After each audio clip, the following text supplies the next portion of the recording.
नमस्कार। दृष्टि आईएएस के इन न्यूज़ प्रोग्राम में आपका स्वागत है। आज हम लोग अंतर्राष्ट्रीय संबंध से जुड़े एक बहुत ही महत्वपूर्ण टॉपिक पर चर्चा करेंगे। यह टॉपिक है भारत और पाकिस्तान से जुड़े गिलगित बाल्टिस्तान के कंटेक्स्ट में। तो यह खबर क्यों आखिर खास है, इस खबर में क्या कुछ खास है, उस पर हम डिस्कशन करेंगे। तो चर्चा करने के पहले हम इस पूरे नक्शे को एक बार देख लेते हैं कि यह नक्शा जो है ये क्या कहता है। ये उत्तर भारत का जो सबसे ऊपरी सिरा है, जिसमें हम आज के यूनियन टेरिटरीज यानी लद्दाख और जम्मू कश्मीर को शामिल करते हैं, उनमें हम देखते हैं कि ये जो छोटा छोटा हिस्सा है, यहाँ पर आप देख रहे हैं गिलगित बाल्टिस्तान लिखा हुआ है, ये जम्मू कश्मीर आ रहा है। यहाँ पर जो एक हिस्सा है वो है पीओके यानी पाक ऑक्युपाइड कश्मीर। ये जो हिस्सा है येलो वाला, ये है पाकिस्तान ने इस हिस्से को चाइना को दे दिया है दरअसल भारत का ही, लेकिन पाकिस्तान ने धोखे से इसे चाइना को सौंप दिया है। अब यहाँ पर देखें तो यहाँ पर अक्साई चीन आता है और ये है लद्दाख। ये जो है अभी की स्थिति है जो अलग अलग तरीके से हमने आपको मैप के जरिए दर्शाया है। यहाँ पर भारत पाकिस्तान, इस तरफ पाकिस्तान है और इस तरफ चाइना है। तो आप देख सकते हैं कि ये जो पूरी की पूरी स्थिति है ये तीन देशों के बीच उभरी हुई सी नजर आती है और इस कारण से यह जो क्षेत्र है अक्सर विवादों में रहता है। अभी का जो विवाद है, अभी का विवाद ये है कि पाकिस्तान ने ये जो है गिलगित बाल्टिस्तान, इसे अपने यहाँ का, अपने देश का एक प्रांत बनाने की बात कही है और वह इस पर काम कर रहा है। ऐसे में चूंकि भारत इसे अपना एक अभिन्न अंग मानता है, जाहिर सी बात है भारत ने शुरू से 1947 में जब भारत और पाकिस्तान का विभाजन हुआ था, तब से भारत ने इसे अपना अभिन्न अंग माना था। जब हरि सिंह जो हैं, जो जम्मू कश्मीर के उस समय राजा थे, उस दौरान भारत के विभाजन के समय में, उस समय उन्होंने भारत के साथ जम्मू कश्मीर का विलय करवाया था और इस लिहाज से भारत जो है इस पूरे क्षेत्र को अपना अखंड क्षेत्र मानता है। लेकिन अभी की स्थिति जो आप देख रहे हैं मैप के जरिए, मैप में स्थितियां कुछ भिन्न सी दिख रही हैं। आइए हम देखते हैं कि आखिर गिलगित बाल्टिस्तान को लेकर भारत किस तरीके से पेश आ रहा है और इस पूरी चर्चा में क्या कुछ डायमेंशंस उभर कर सामने आते हैं। यदि डायमेंशंस की बात करें तो सबसे पहले बात करेंगे क्या है खबर की, जो मैंने आपको हल्की सी बात बताई ही कि भारत के अगेंस्ट में पाकिस्तान गिलगित बाल्टिस्तान को अपना क्षेत्र मानने की कोशिश कर रहा है और उसे अपना प्रांत बनाने के लिए कानून लाने की प्रक्रिया शुरू कर चुका है। वो आगे हम देखेंगे कि गिलगित बाल्टिस्तान का जो एक क्षेत्र है इसकी ऐतिहासिक पृष्ठभूमि क्या है। जब हम पूरे इतिहास को समझेंगे तब हम इसके आगे की जो गतिविधियां हैं उसे भी अच्छे से समझ पाएंगे। आगे हम देखेंगे कि पाकिस्तान जो है किस तरीके से, आज ही नहीं बल्कि पहले से भी, वो इस क्षेत्र में किस हिसाब से धीरे धीरे वो कार्य कर रहा है और भारत का इस संबंध में क्या कुछ रुख है, इसके बारे में जानेंगे और साथ ही गिलगित बाल्टिस्तान के महत्व पर भी हम एक नज़र देखेंगे और अंत में हम पूरी चर्चा में जो निष्कर्ष उभर कर सामने आ सकता है उस पर बात करेंगे और सबसे अंत में आपके पास एक सवाल रहेगा जो कि इस पूरी चर्चा के आधार पर बनाया जाएगा। तो आइए सबसे पहले देखते हैं कि खबर में क्या बात कही गई है। खबर ये है कि इंडिया और पाकिस्तान के बीच में जो गिलगित बाल्टिस्तान का क्षेत्र है ये क्यों महत्वपूर्ण है, इस पर बात है। और अभी जो पाकिस्तान ने कदम उठाया है कि वहाँ पर वो प्रांत बनाने की कोशिश करेगा, इसके लिए भारत किस हिसाब से कदम उठा रहा है और भारत का क्या कुछ मंतव्य है इस पूरे मामले में, इस पर हम बात करेंगे। लेकिन इस पर बात करने से पहले हम पूरी ऐतिहासिक पृष्ठभूमि पर हम जब नज़र डालेंगे तब हमें बात धीरे धीरे समझ में आएगी। यहाँ पर कुछ वर्षों का जिक्र किया गया है, उन वर्षों के माध्यम से आपको मैं बताने की कोशिश करूँगा कि गिलगित बाल्टिस्तान क्षेत्र किस तरीके से विवाद का हिस्सा बनता चला गया भारत और पाकिस्तान के मध्य।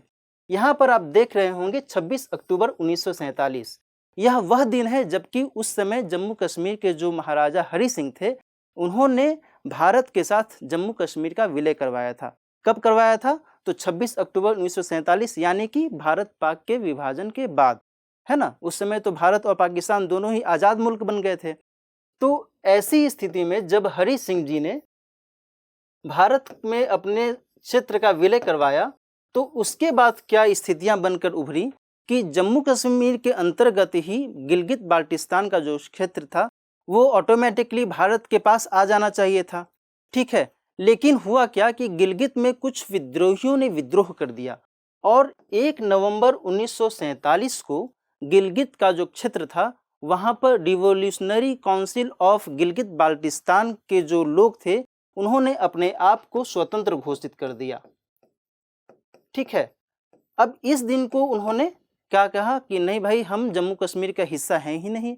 जब हम जम्मू कश्मीर का हिस्सा नहीं हैं तो अब हम भारत का ही हिस्सा कैसे हो सकते हैं, ठीक है। लेकिन आगे और बात तब क्लिष्ट हो गई और बात तब जटिल हो गई जबकि 15 नवंबर 1947 को इस काउंसिल ने पाकिस्तान में विलय होने की बात कही कि हम पाकिस्तान के साथ विलय होना चाहते हैं। पाकिस्तान ने भी कहा कि हम इस रेगुलेशन के तहत यानी कि फ्रंटियर क्राइम्स रेगुलेशन के तहत हम इसको विलय कर सकते हैं। और ये रेगुलेशन कब बना था? ये रेगुलेशन दरअसल ब्रिटिश शासन के दौरान ये रेगुलेशन बना था। लेकिन हुआ क्या कि 1948 में भारत ने गिलगित के जो विद्रोही थे उन विद्रोहियों के द्वारा कुछ ऐसे क्षेत्र पर कब्जा कर लिया गया था जैसे कि कारगिल, जैसे कि द्रास, आपने नाम सुना होगा कारगिल, द्रास, ठीक है, और एक स्कांदरू। इन 2-3 क्षेत्रों पर इन विद्रोहियों ने कब्जा कर लिया था। तो 1948 में इंडिया ने इस पर अपना नियंत्रण स्थापित कर लिया, इन दोनों पर, कारगिल और द्रास पर। इस पर नहीं बल्कि कारगिल और द्रास पर भारत ने अपना नियंत्रण स्थापित कर लिया था। हुआ क्या कि इसके बाद यहाँ पर आप देख रहे हैं जो राजा हरि सिंह हैं वो उस दौरान एक कश्मीर एसेट्स टू इंडिया, एक हिंदुस्तान टाइम्स में ये एक फ़ोटो आई थी उस समय। तो राजा हरि सिंह ने वहाँ पर जम्मू कश्मीर को भारत में विलय करने की जो खबर आई थी वो खबर यहाँ पर आप देख रहे हैं। तो उसके बाद क्या हुआ कि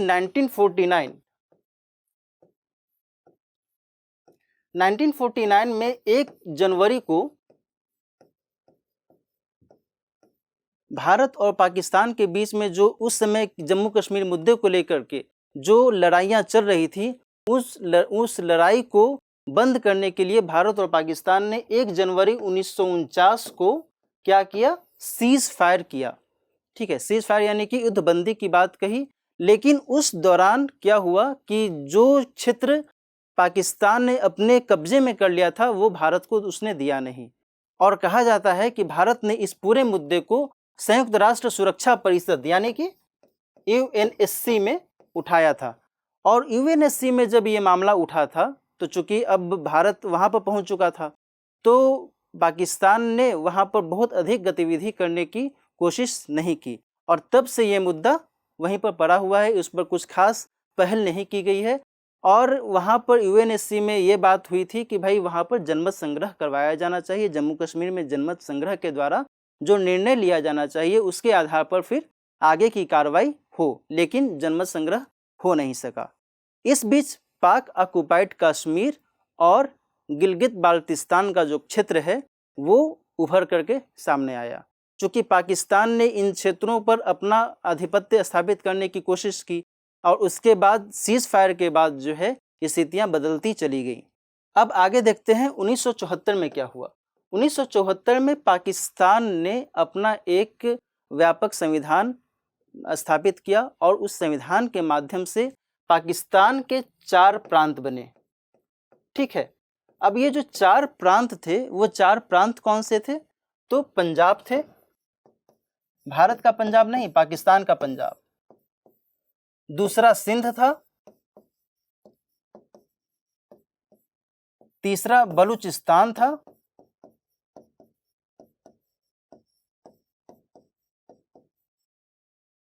और चौथा खैबर पख्तूआ था।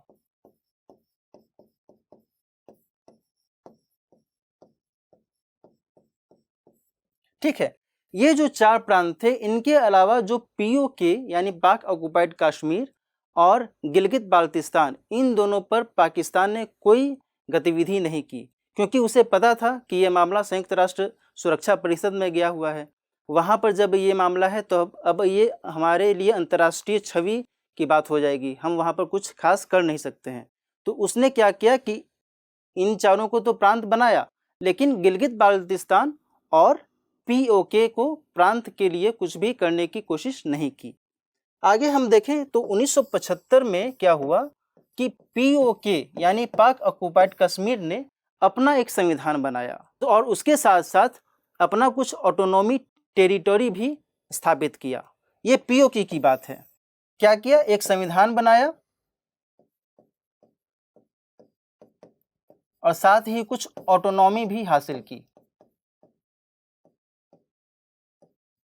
लेकिन जब बात आती है गिलगित बाल्टिस्तान की, तो गिलगित बाल्टिस्तान को कोई भी राजनीतिक अधिकार नहीं मिले और वहाँ पर की जो जनता थी, वहाँ की जनता अल्पसंख्यक शिया थी, तो उनको कुछ भी खास तवज्जो नहीं दिया गया। आगे बात करें तो पीओके और गिलगित बाल्टिस्तान के बीच में ये अंतर कंटिन्यू बना रहा। आगे देखते हैं आगे क्या है। आगे बात आती है 1999 की। 1999 में पाकिस्तान की सुप्रीम कोर्ट ने, यानी कि पाकिस्तान की जो सर्वोच्च न्यायालय था, उसने ये निर्देश दिया कि आप ऐसा कीजिए कि गिलगित बाल्टिस्तान का जो क्षेत्र है, वहाँ के जो निवासी हैं उनको आप पाकिस्तान का नागरिक बनाइए, यानी पाकिस्तान के नागरिक के तौर पर उन्हें मान्यता दी जाए। ये किसने कहा? तो सुप्रीम कोर्ट ने कहा। आगे क्या हुआ कि 2009 में गिलगित बाल्टिस्तान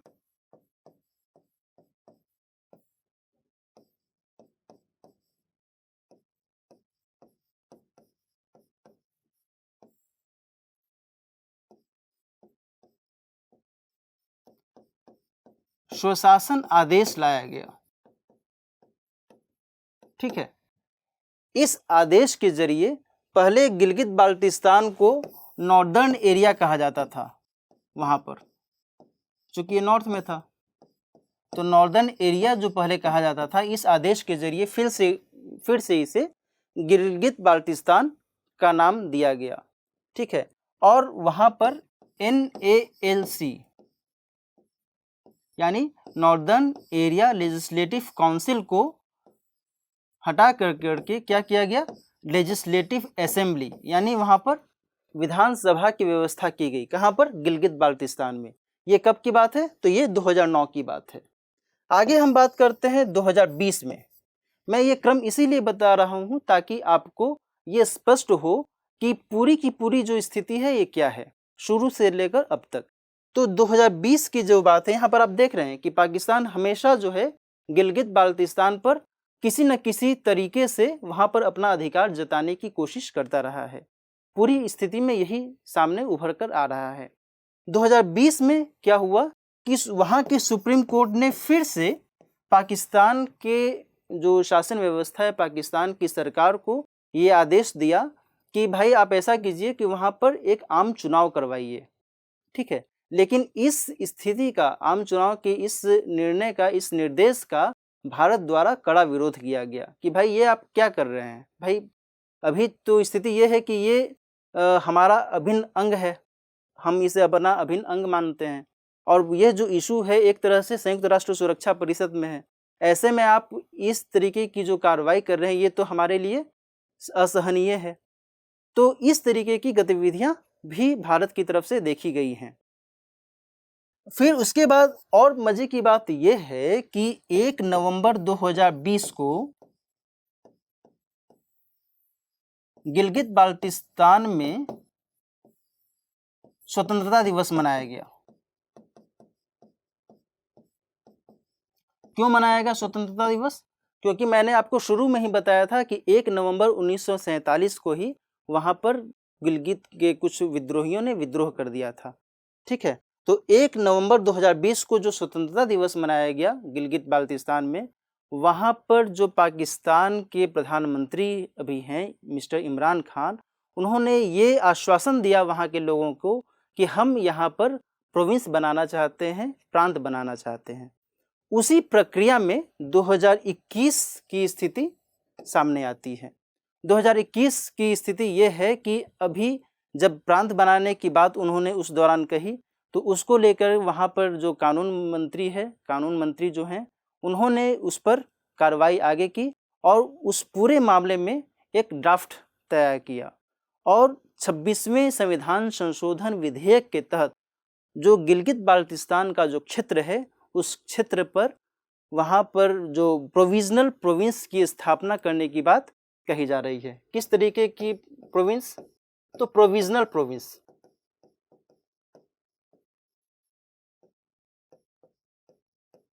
ठीक है। अब ये प्रोविजनल प्रोविंस की बात क्यों कही जा रही है पाकिस्तान के द्वारा?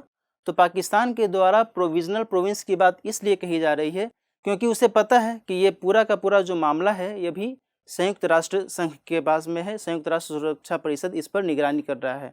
कई सारे संकल्प पारित किए गए हैं और उसका कुछ भी खासा नतीजा निकलकर सामने नहीं आया है। तो इसलिए वो चाहता नहीं है कि हम अचानक से हम कोई प्रांत घोषित कर दें। पहले भी उसने यही किया था। तो अभी की स्थिति में ये है कि वो प्रोविजनल प्रोविंस की बात कौन कर रहा है? पाकिस्तान कर रहा है। आगे देखते हैं। आगे की स्थिति में यदि हम बात करें तो गिलगित बाल्टिस्तान का जो महत्व है ये हमें देखना होगा। तो अभी तक जो हमने डिस्कशन किया, अभी तक हमने इस डिस्कशन में ये देखा कि पाकिस्तान किस हिसाब से step by step Gilgit Baltistan पर अपना कब्जा दर्शाने की कोशिश करता आ रहा है 1947 के बाद से टिल 2021 तक। आप ये समझिए कि आखिर ये जो स्थितियां हैं ये क्यों उभर कर सामने आ रही हैं। ये इसलिए उभर कर सामने आ रही हैं कि यह जो क्षेत्र है इसका अपना महत्व है। महत्व किस कारण से है? महत्व है रणनीति के कंटेक्स्ट में, महत्व है आर्थिक कंटेक्स्ट में, और महत्व है यहाँ के जो लोग हैं, यहाँ की जो अल्पसंख्यक शिया आबादी है उसके कंटेक्स्ट में महत्व है। रणनीतिक महत्व क्यों है? यदि मैं आपको एक रफ स्केच में बताऊं तो ये यदि गिलगित बाल्टिस्तान का क्षेत्र है, ये है पाकिस्तान और ये है चाइना, तो अब आप समझ सकते हैं कि भारत यहाँ पर है। ठीक है ना? भारत जो है इसे अपना मानता है, अखंड क्षेत्र मानता है भारत। तो पाकिस्तान और चीन ये दोनों दोस्त हैं, तो उस लिहाज से पाकिस्तान और चीन के लिए ये विरोधी स्वरूप दर्शाता है। और पाकिस्तान और चाइना के लिए देखें तो पाकिस्तान और चाइना के बीच में जो एक CPEC का नाम आपने सुना होगा, चाइना पाक इकोनॉमिक कॉरिडोर, उसके लिहाज से भी यह जो क्षेत्र है वो बहुत ही महत्वपूर्ण है क्योंकि वो जो है आर्थिक महत्व के रूप में सामने आता है। वहाँ पर भारत के अगेंस्ट में यदि देखा जाए तो भारत चूंकि CPEC का सदस्य है नहीं, तो भारत के अगेंस्ट में यहाँ पर पाकिस्तान और चाइना ये क्या कर रहे हैं? मार्क पोंडास सेज यानी कि स्पेशल इकोनॉमिक जोन, इस पर कार्य कर रहे हैं। ठीक है ना? तो ये स्थितियां कुछ सामने आ रही हैं। रही बात वहाँ के जो निवासी हैं, वहाँ के निवासी चाहते हैं कि भाई हम सुकून वाली ज़िंदगी जिए, और वो चाहते हैं कि भाई यहाँ पर यदि हमें कोई ऐसा नेतृत्व मिलता है जो हमारी जो स्थिति है उसे देखे, उसे समझे और हमारे अनुसार वो कार्य करे, हमारी अपेक्षाओं के अनुसार वो खरा उतरे, तो ये अच्छी बात है। अभी क्या है कि अभी जो बिल लाया गया है पाकिस्तान के द्वारा, उसके अनुसार ऐसी संभावना जताई जा रही है कि वहाँ पर गिलगित बाल्टिस्तान को पाकिस्तान की संसद में एक प्रतिनिधित्व का दर्जा दिया जाएगा। अब ये देखने वाली बात होगी कि ये दर्जा मिलेगा नहीं मिलेगा, और पाकिस्तान के अगेंस्ट में भारत इस मामले पर क्या रुख अपनाता है, ये बहुत ही महत्वपूर्ण है क्योंकि भारत हमेशा से कहता आ रहा है कि पाकिस्तान को इस क्षेत्र में किसी भी प्रकार का कार्रवाई करने की स्थिति नहीं है। तो क्लियर है कि भारत जो है यूं ही नहीं जाने देगा। अब हम बात करते हैं कि भाई भारत जो है कुल मिलाकर रुख क्या अपना रहा है। भारत अभी की स्थिति यदि मैं आपको बताऊं तो अभी की स्थिति में भारत ने अपनी तरफ से पाकिस्तान को कुछ भी स्पष्ट नहीं कहा है इस बिल के कंटेक्स्ट में। कौन से बिल? जो मैंने अभी बात कही थी, 26th कॉन्स्टिट्यूशनल अमेंडमेंट बिल। ठीक है ना? इस बिल के जरिए ही पाकिस्तान चाहता है कि गिलगित बाल्टिस्तान को एक प्रांत का दर्जा दिया जाए, लेकिन पहले से ही भारत ने कहा है कि यह क्षेत्र हमारा अखंड क्षेत्र है और इसमें हम कुछ भी आपको नहीं करने देंगे। लेकिन वर्तमान में जो है भारत ने इस पर कुछ भी प्रतिक्रिया जाहिर नहीं की है। जब 1 नवंबर 2020 को पाकिस्तान के प्रधानमंत्री के द्वारा जब ये कहा गया था कि वहाँ पर हम प्रांत स्थापित करना चाहते हैं, उस दौरान भी भारत ने इस चीज़ की कड़ी प्रतिक्रिया दर्शाई थी। तो कहने का मतलब ये है कि भारत हमेशा से इस मामले में क्लियर रुख अपनाता रहा है, एक स्पष्ट रुख अपनाता रहा है कि गिलगित बाल्टिस्तान का जो क्षेत्र है उस पर पाकिस्तान या फिर चीन किसी भी तरीके से अपना नियंत्रण स्थापित न करें। और मैं आपको और स्पष्ट कर दूं कि 5 अगस्त 2019, तो 5 अगस्त 2019 के बाद की स्थिति को भी समझनी होगी कि भाई जिस हिसाब से भारत ने 2 यूनियन टेरिटरी बनाया, कौन सा यूनियन टेरिटरी? तो एक तरफ जम्मू एंड कश्मीर और दूसरी तरफ लद्दाख। तो इस हिसाब से भी भारत का हमेशा से इस पूरे क्षेत्र पर अपना आधिकारिक नियंत्रण रहा है। तो कहने का मतलब ये है कि भारत हमेशा से चाहता है कि वहाँ पर शांति स्थापित की जाए और किसी भी तरीके से पाकिस्तान उसे अपने क्षेत्र में न माने और उसे अपना प्रांत मानने की कोशिश न करे। लेकिन यहाँ पर मैं आपको ये भी बता दूं कि कुछ विशेषज्ञों का ये भी मंतव्य है कि चूंकि भारत ने इस तरीके से जब जम्मू कश्मीर को यूनियन टेरिटरी के कंटेक्स्ट में अपनाया है और एक तरफ लद्दाख को यूनियन टेरिटरी बना दिया है, तो उन विशेषज्ञों ने ये बताया है कि पाकिस्तान जो है पीओके और गिलगित बाल्टिस्तान पर अपना नियंत्रण बढ़ाने की कोशिश कर रहा है और जो जम्मू कश्मीर का बाकी जो इलाका है, बाकी जो क्षेत्र है, वो छोड़ देना चाहता है। ये विशेषज्ञों का मंतव्य है। इसमें कितनी सच्चाई है ये तो खैर देखने वाली बात होगी, लेकिन अभी की स्थिति में भारत का जो रुख है वो ये है। आगे यदि हम पूरे निष्कर्ष की बात करें तो निष्कर्ष के तौर पर यह कहा जा सकता है कि यदि पाकिस्तान गिलगित बाल्टिस्तान क्षेत्र पर अपना प्रभुत्व, अपना वैधानिक प्रभुत्व स्थापित करेगा तो फिर ये जो पूरी स्थिति होगी भारत के लिए चिंताजनक होगी, क्योंकि वैधानिक प्रभुत्व स्थापित करने के बाद भारत को इस पर अपनी स्थिति स्पष्ट करनी ही होगी।